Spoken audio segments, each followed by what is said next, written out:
So I was working in London in the building construction industry for 10 years, and we had timber and building supplies companies throughout central London. In the early 2000s we were rolling out that seatbelts become mandatory on all of our forklifts across all of our sites. And we did quite a lot of work on that. We went around and did a bit of change management, talking to all of our team around why we were going to make seatbelts mandatory on forklifts.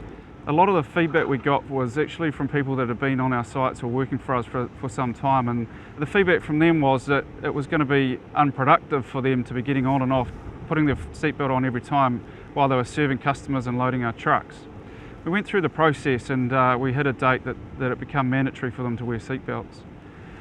One morning though, after we'd made it mandatory, Rob, who was the yard manager working in our Bow East London site, was pulling a pack of timber off the top of the timber racks.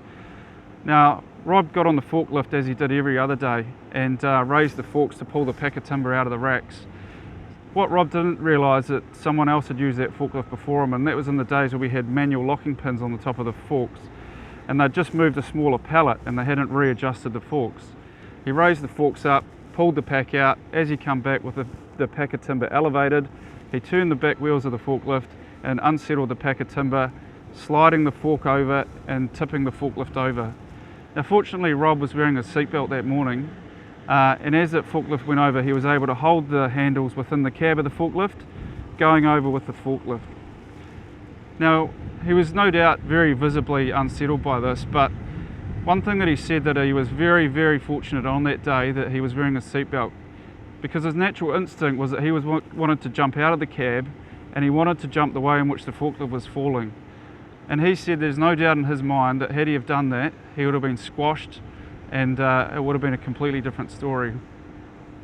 Like I said, Rob was really shaken by this. Rob's got a wife and 2 young children, and that evening went home and told them what had happened, and they were visibly upset.